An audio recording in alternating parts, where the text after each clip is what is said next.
Hello, everyone. This is Tom Fox back for another episode, and I'm absolutely thrilled to have back with me Janelle Lindley. Janelle, welcome back. Thank you. Thank you.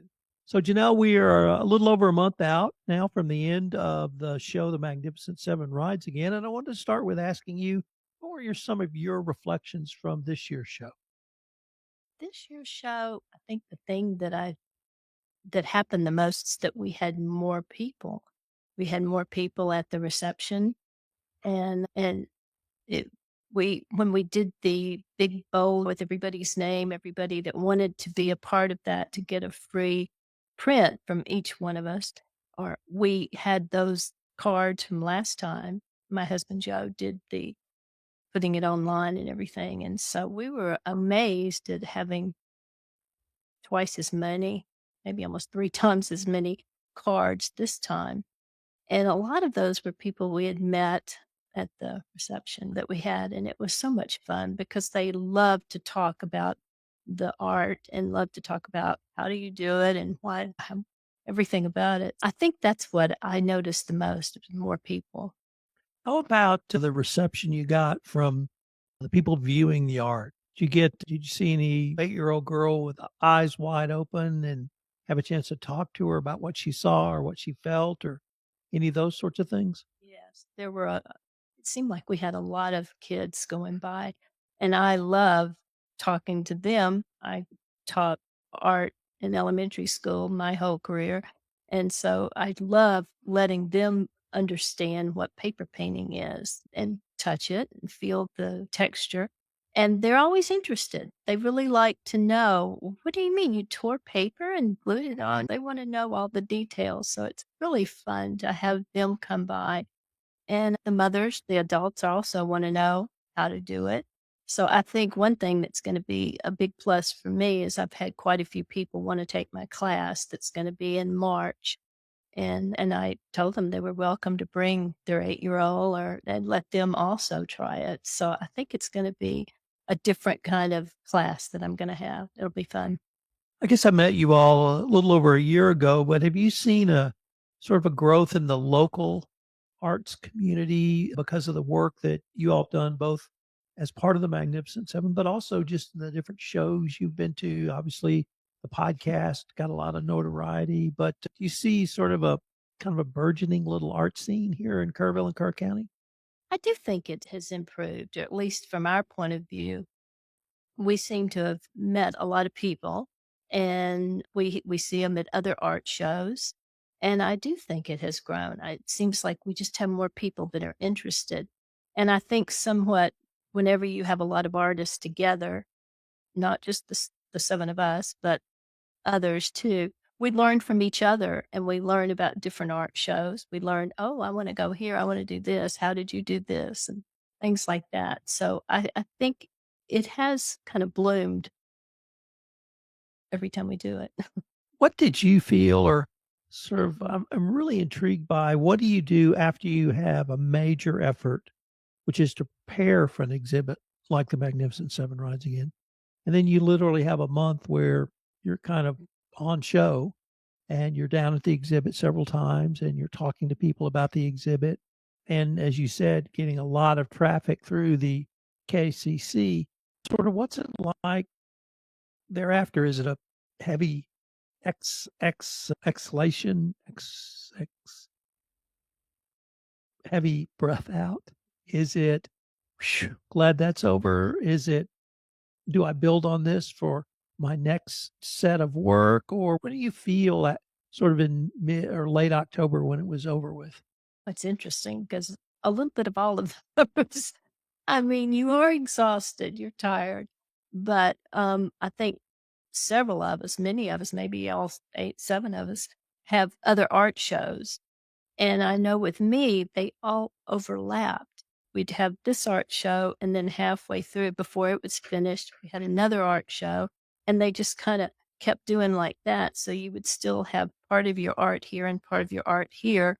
Then you get that one taken down, and then another one start. I've had one just consistently, and it is tiring. It takes a lot of energy just to be prepared for another art show and make sure that you've got all this and you're putting this up and everything. but it's also exciting. It's fun because they're all a little different. You have different booths, different places, different meeting different people. And I won't say you're not exhausted after all this because you are. I don't know sometimes if people understand how much work does go into it. And I think several of us will have several paintings going at the same time. You'll have one on this easel and one over here. And I usually try to have a paper painting going and a painting going at the same time so that I can kind of go back and forth. As we move into the last quarter of 2024, obviously the seasons have started to change. Weather this week particularly has been nice and cool. We were blessed with more rain than we've had in several years. This year, we've had green for longer.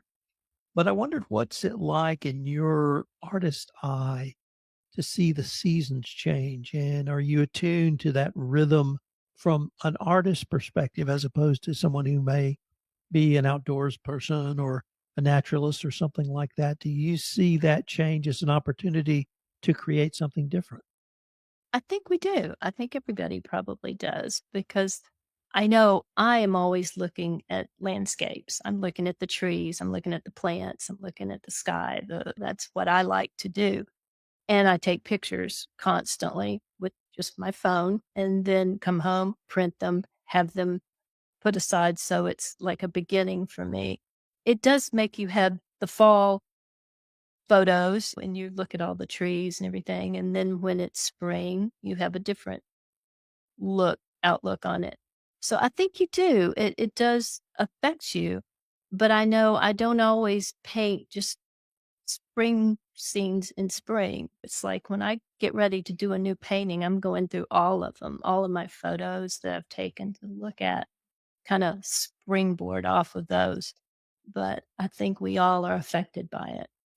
But in the winter, I'm always intrigued because I really enjoy the bareness, but I find a lot of color in the winter. Is that the same for you? You just see a different color or is it something different?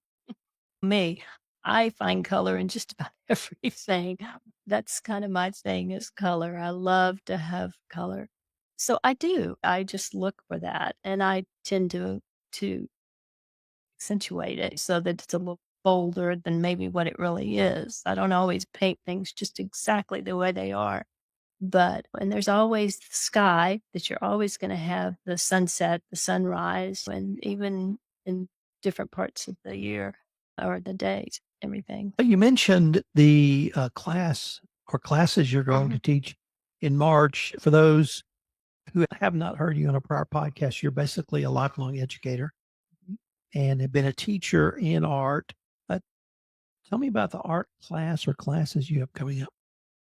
The classes I teach here that Right. I've okay, the ones I've been doing recently are at the Hill Country Art Foundation, and I've only done, like, about 3 a year. I will reserve because if you look, they have workshops all the time going on there, and so I reserve it, and I have it, and I've always enjoyed it. It's so much fun. I try to emphasize to people that you don't have to have a ton of art background to do this. It's fun and we're going to learn how to do the papers, to get them use a brayer and a jelly plate and do all kinds of different colors and patterns and designs on different papers that already have that. Like you take music paper, old music books and use that, or maps or children's books and have those ready. And then when it comes time to actually create the painting, sketch it in, and then I teach them instead of just getting paint on a paintbrush, you're tearing that paper and getting the color you need and gluing it on. Yes, it's more tedious, takes a little bit more time, makes a bigger mess, but it is so much fun and it provides such a texture to your painting that are hard it's hard to do with just paint. I really enjoy doing it, and of course, they have a great, big, nice area over there with lots of tables. So no matter how many we have, we just spread the tables out so everybody has lots of room to work, and we learn a lot from each other. Can you share with us some of the work you might be working on now in terms of either a painting or a paper? Do you know I am right in between? I just finished some things, so I probably have an unfinished something pushed back that I haven't done, but I'm anxious to do some of the ones from the photos that I do have.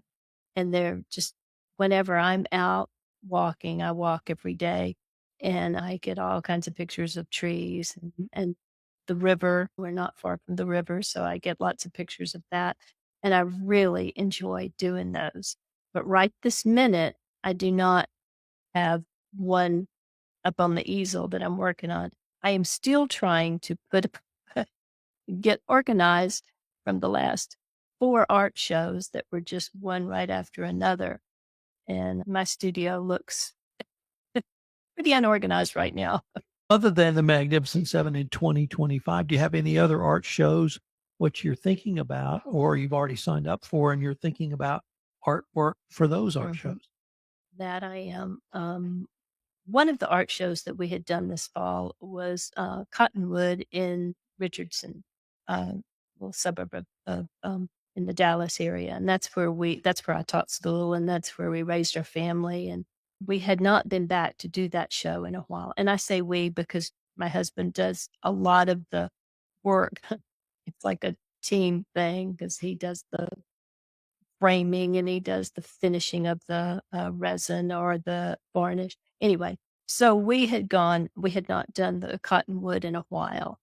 Years ago, I used to do it every time. Now we just finished one, 1st of November, and now their next one is in, I think it's April. And so we have applied to that. I applied to do that one again. But again, you have to be accepted. And then there's another one in the area, South Lake, that I've done it before, but it's been a while since I've done it. So I've applied to that, and that is in it's either April or May. I can't remember exactly which. Let's see. And then I am doing a show at the Hill Country Art Foundation that is just in a small little studio, a little gallery that they call the Creekside Gallery. And the reason I'm doing it's called a solo show. It's just me doing it. One of the art contests, I should say, that we had this year, I won 1st place, and so as a 1st place prize, I get to do a show there in that area. So that's what I'm gonna be working for, and that's in February. So it'll be here before you know it. So I am gonna be trying to work on some smaller things because I tend to do really big things, and I need to be doing probably some other size things. Have you started thinking about the Magnificent Seven in 2025? We all are excited about it. We haven't met to have any plans of anything different. However, one thing that we did this year that I did not get to participate in because I had another art show that I was working on is to come up there during the day and bring our easel or whatever and work on some art there with people coming through watching. And I did not get to do that, but I heard it was a lot of fun. So that's something I think we definitely want to do next year. So I don't know of anything other than I think I had mentioned when we get to have our pictures made with the horses, why don't we get on the horses next year? But no, we're not doing that. Janelle, I wanted to thank you again, and perhaps I can Mhm, check in with you in first quarter of the year to see how mhm. things are progressing. Okay, sounds good.